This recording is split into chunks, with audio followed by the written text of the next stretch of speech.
ওনার কথা এখানে নিয়ে আল্লাহ মামুনুল হক লুচ্চা না, এটা প্রমাণিত হয় নাই, বুঝি নাই। বল মামুনুল হকের কথা জি কোরআনের কথায় লেখা আছে, জি। যে আপনি এটা বয়ানে নিয়ে আসেন। আল্লামা মামুনুল হকের কথা কোরআনে থাকা লাগবে কেন? রসুলের কথা ছাড়া আলেম ওলামা গুণ নবী গুণের ওয়ারিস, আল ওলামাউ ওয়ারাসাতুল আম্বিয়া। আমার কথা শুনুন, জি। উনি একজন লুচ্চা, হ্যাঁ, ওনার কথা এখানে নিয়ে আল্লাহ মামুনুল হক লুচ্চা না, এটা প্রমাণিত হয় নাই। উঠে যান না ভাই, এখানে আসেন, বসেন, এখানে আসেন।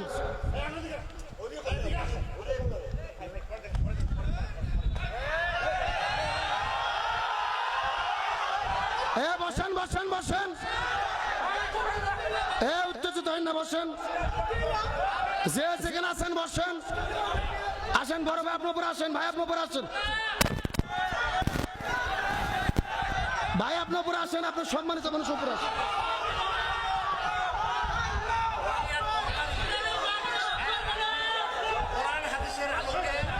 আপনি এখানে আসেন, এই লোকগুলো বসে, আপনি এখানে আসেন, যে যেখানে আছেন বসে পড়েন, 5 সেকেন্ডের মধ্যে বসে পড়েন।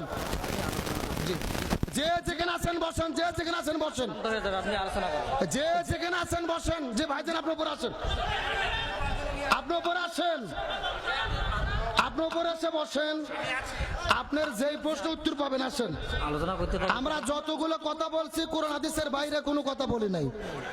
আমি কি কোরআন হাদিসের দলিল ছাড়া কোনো কথা বলছি? কথা বলেন, বলছি। এখন বসেন, যে যেখানে আছেন বসে পড়েন, উত্তেজিত হবেন না, বসে পড়েন, যে যেখানে আছেন বসে পড়েন। আলোচনা চলবে, কোরআনের কথা চলবে ইনশা।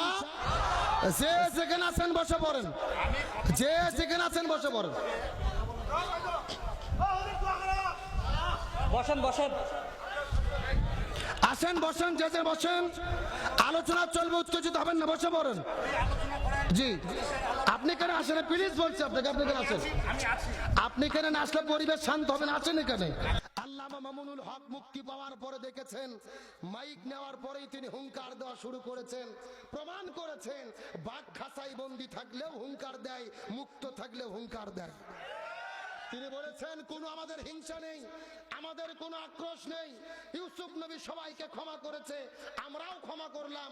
এই জমিনে কোরআন প্রতিষ্ঠার জন্য কাজ করব, বাঁচলে আমরা খেলাফত কায়েম করব, আর মরলে শহীদ হয়ে যাব। বাঁচলে খেলাফত, আর মরলে শহীদ, আমাদের কোনো টেনশন নেই। একটা মেসেজ তিনি দিয়েছে যে বাংলাদেশে ইসলামী আমাদের যে বর্তমান অবস্থা, এর দুর্দিনের একমাত্র কারণ কোন ব্যক্তি নয়, কোন ইসলাম বিদ্বেষী শক্তি নয়, ইসলাম পিছিয়ে থাকার কারণ আমরা হুজুররাই একদল হতে পারিনি। এই হুজুর ওই হুজুরের বিরুদ্ধে ফতুয়া, ওই হুজুর ওই হুজুরের বিরুদ্ধে ফতুয়া। এই জন্য আল্লামা বলেছে না, আর দলাদলি নয়, যে ঘরনার হোক, কওমি হোক, আলিয়া হোক, হেফাজত হোক, চরমোনাই হোক, জামাত হোক, ইসলামের কথা যারা বলে, একদল হওয়া ছাড়া এই বাংলার জমিনে মুসলমানদের মুক্তি হতে পারে না। তার মানে বোঝা গেল এক হওয়া ছাড়া কোনো উপায়। আমার প্রবন্ধুগণ, মুসলমান ভাইরা, এই বাংলাদেশের স্বাধীনতার মহান স্থপতি বঙ্গবন্ধু শেখ মুজিবুর রহমানের জীবনী আমি পড়েছি। অসমাপ্ত আত্মজীবনী পড়ে যতটুকু বুঝেছি, যে বঙ্গবন্ধু শেখ মুজিবুর রহমানের জনপ্রিয়তার পেছনে অন্যতম কারণ হলো তিনি যতবার জেলেবন্দি হয়েছে তার জনপ্রিয়তা তত বেড়ে গেছে। কথা কন না কে? একই রকম ভাবে আলেমেরাও যদি বন্দী হয়, জনপ্রিয়তা কমে না, বাড়ায়া দেয় কে? গত 2 দিন তা প্রমাণ হয়ে গেছে। আমাদের আল্লামা মামুনুল হক জাতীয় নেতা হয়ে ভেতরে ঢুকেছে, আন্তর্জাতিক নেতা হয়ে বের হয়ে চলে এসেছে। হযরত ইউসুফ আলাইহিস সালাম 10 বছর জেল থেকে বের হওয়ার পরে মিশরের রাষ্ট্রপতি হয়েছে।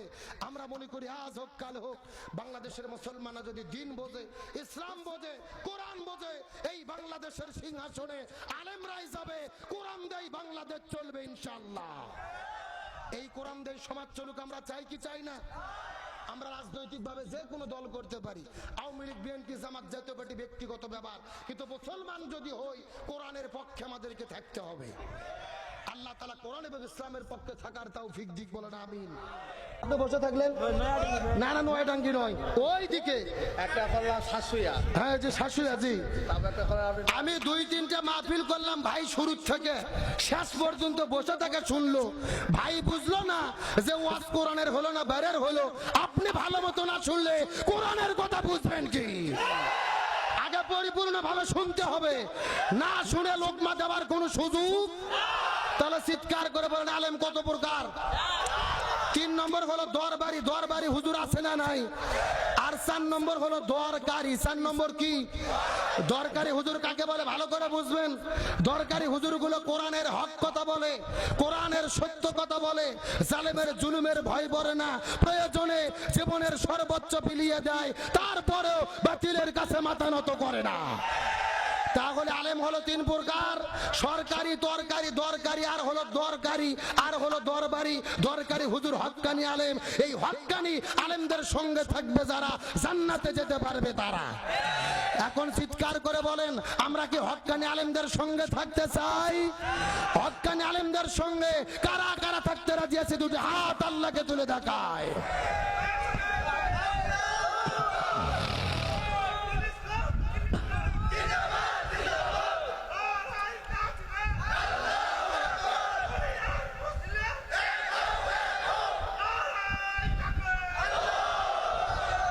আল্লাহ তাআলা কবুল করুক, বলেন আমিন।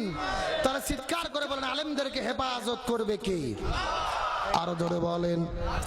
আমার প্রিয় বন্ধুগণ, মুসলমান ভাইরা গভীর মনোযোগ। আল্লাহ তাআলা ইমানদার মুসলমানদেরকে কেমন করে সম্মান দান করবে কথাগুলো সুন্দর করে বোঝার চেষ্টা করবেন। আমি আপনাদেরকে একটা সুন্দর করে মেসেজ দেওয়ার পরে আপনাদের মধ্যে থেকে বিদায় নিয়ে চলে যাওয়ার চেষ্টা করব। কথাগুলো সুন্দর করে বোঝার চেষ্টা করবেন। আল্লাহ তাআলা আলেমদেরকে কেমনে সম্মান দান করে। এই ভারত উপমহাদেশের ভেতরে আল্লাহর একজন জগৎ বিখ্যাত আল্লাহর ওলি ছিল আল্লামা খাজা কুতুবউদ্দিন আলবে কালকাকি রহমতুল্লাহ আলাইহি। কথাগুলো সুন্দর করে বোঝার চেষ্টা করবেন। আল্লামা খাজা কুতুবউদ্দিন আলবে কালকাকি রহমতুল্লাহ আলাইহি যেদিন পৃথিবীর মধ্য থেকে বিদায় নিয়ে চলে যাবেন, তার মৃত্যুর পূর্বে সমস্ত ছাত্রদেরকে ডাক দেওয়ার পরে ডাক দে বলে, এ ছাত্র তোমরা ভালোভাবে জেনে নাও, আমি পৃথিবীর মধ্য থেকে বিদায় নিয়ে চলে যাব, তবে আমার মৃত্যুর পরে ফোন করে দেবে। এই কথা বলার পরে সমস্ত ছাত্রগুলো কান্না করা শুরু করে দিলেন। হুজুর এটা আপনি কেমন কথা বললেন? আপনি তো ভারত উপমহাদেশের মধ্যে একজন জগৎ বিখ্যাত আল্লাহর ওলি, আপনি বিদায় নিয়ে চলে যাবেন, আপনার মৃত্যুর পরে কেন জানাজার নামাজটা পড়তে পারবো না?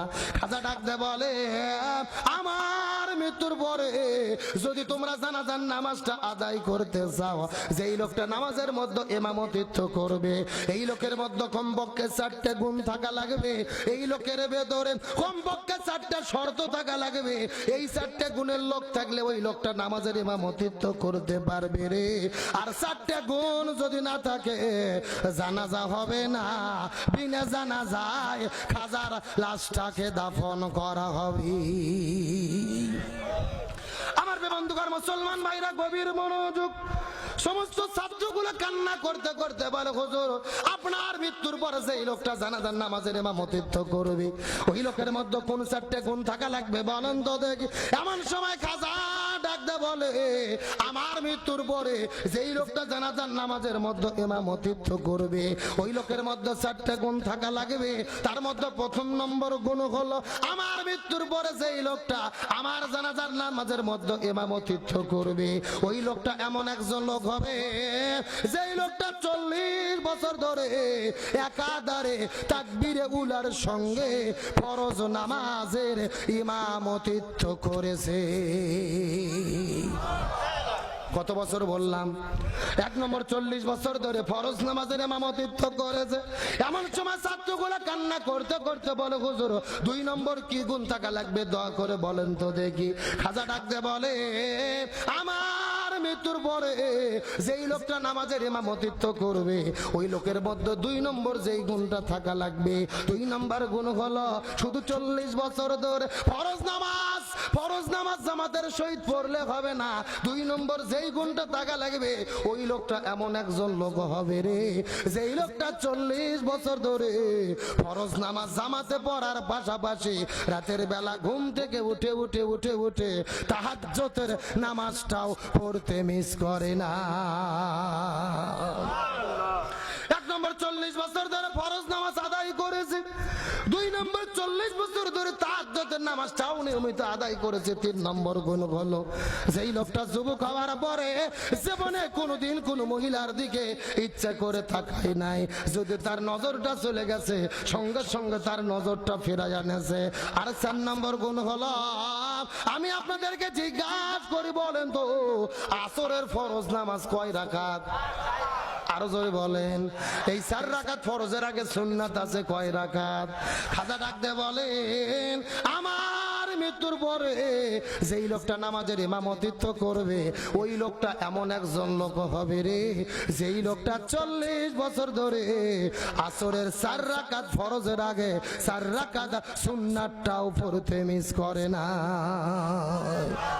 এই 4টে গুণের যদি লোক খুঁজে পাওয়া যায় ওই লোকটা নামাজের ইমামতিত্ব করবে। আর যদি 4টে গুণের লোক খুঁজে না পাওয়া যায় জানাজা হবে না, বিনা জানাজায় খাজার লাশটাকে দাফন করে দিবি। চিৎকার করে বলেন তো দেখি, খাজার জানাজার জন্য শর্ত আছে কয়টা? আরো জোরে, সাউন্ড নাই। আপনাদের কি কষ্ট হচ্ছে? রাগ করতেছেন? এই যে আমি বসে আছি একেবারে সোজা, ডান দিকে এক ভাগ বাম দিকে আর এক ভাগ। আপনারা মুখ বন্ধ করে থাকেন, আপনারা বলেন তো দেখি খাজার জানাজার জন্য শর্ত আছে কয়টা? আরো জোরে। আপনারা মুখ বন্ধ করে থাকেন, আপনারা বলেন তো দেখি খাজার জানাজার জন্য শর্ত আছে কয়টা?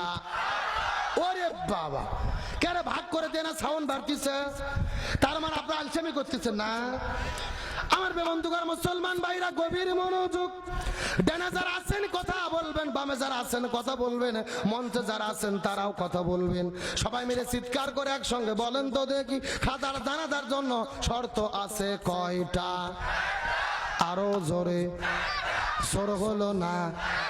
এই 4টে শর্তের লোক খুঁজে পাওয়া যায় কিনা আর শেষ পর্যন্ত জানাজা হয় কিনা হয়, এই আলোচনাটাকে মিনিট 15 চলবে। কথা বলেন চলবে? আলোচনা চলছে চলছে। তাহলে চিৎকার করে বলেন জানাজার কয়টা শর্ত? আরো জোরে বলেন। আমার বন্ধুগণ মুসলমান ভাইরা গভীর মনোযোগ।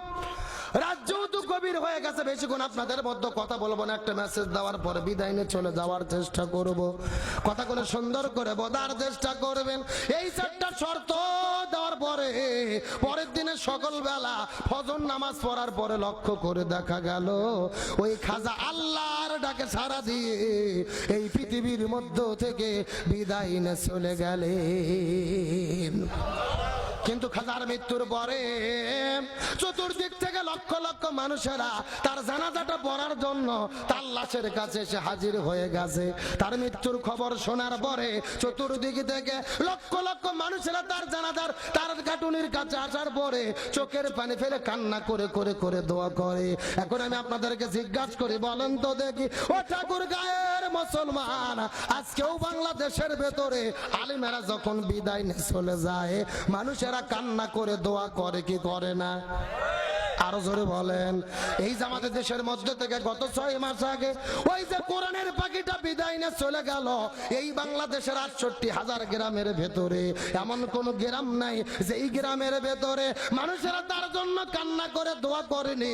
এমন কোন মসজিদ নাই যেই মসজিদের মধ্যে তার জন্য দোয়া হয় নাই। তাম পৃথিবীর ভেতরে 80টা দেশের মধ্যে তার জন্য গায়ে বা জানাজা আদায় হলো।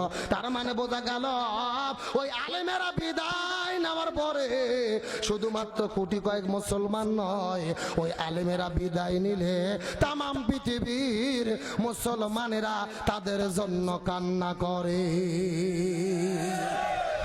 আমার বন্ধুগণ মুসলমান ভাইরা গভীর মনোযোগ। এই বাংলাদেশের মধ্যে এমনও মানুষ মরে যায়, এমনও প্রভাবশালী লোক মরে যায় যাদের মৃত্যুর পরে মানুষেরা চোখের পানি ফেলে কান্না করে না, অনেকে খুশির ঠেলায় বলে আলহামদুলিল্লাহ। কথা বলেন না কেন? কেউ মারা গেলে মানুষেরা চোখের পানি ফেলে কান্না করে, আবার কারো মৃত্যুর কারণে মানুষ খুশিতে বলে আলহামদুলিল্লাহ। এটা কিন্তু কখনোই ভালো মৃত্যুর কারণ হতে পারে না। এই জন্য একজন কবি বলেছে, যেদিন তুমি এসেছিলে ভবে কেঁদেছিলে তুমি হেসেছিল ভুবন, এমনও জীবন তুমি করিবে গঠন, মরণে হাসিবে তুমি কাঁদিবে ভুবন।